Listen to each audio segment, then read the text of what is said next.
Welcome to IN mathematics. எக்ஸ்பெரிமெண்ட்டில் next type of method இது பாருங்க பாருங்கள். 9 power of -2 all to the power of -1 all to the power of -3 வெறும் values தான் இருக்குது. இது எவால்வ் பண்ணி சிம்பிளிஃபை பண்ண போகிறோம். இங்கே நமக்கு ஒரு ரூல் இருக்குது எக்ஸ்பெரிமெண்ட் ரூல் பாருங்கள். a power of m all power of n equal to a power of m into n அந்த பவர்ஸை மட்டும் மல்டிப்ளிகேஷன் பண்ணுறோம். அந்த ஒரு ரூல் தான் இங்கே நான் அப்ளை பண்ண போகிறேன். அப்போ ஃபஸ்ட்டு மேலே இருக்கிற ரெண்டு பவர் -1 -3 மல்டிப்ளிகேஷன் பண்ண போகிறோம்.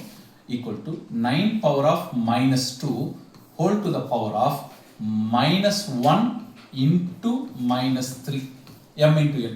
அப்போ பாருங்க -9 power of -2 minus into minus plus 1 into 3 is 3.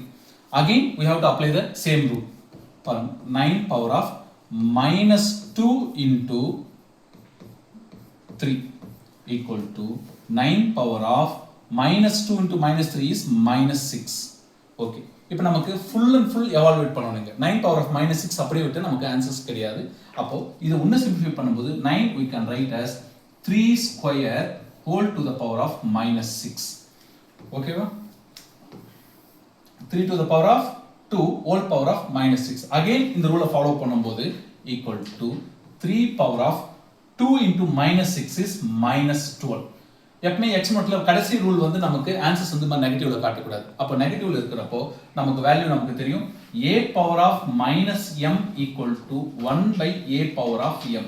அப்போ நியூமரேட்டர்ல இருக்கிற பவர் டினாமினேட்டருக்கு வரும்போது அது வந்து சிம்பிள் சேஞ்ச் பண்ணிடும். அதே அந்த ஃபார்முலா யூஸ் பண்ணும்போது 1 by 3 power of 12 அவ்வளவுதான். தேங்க்யூ.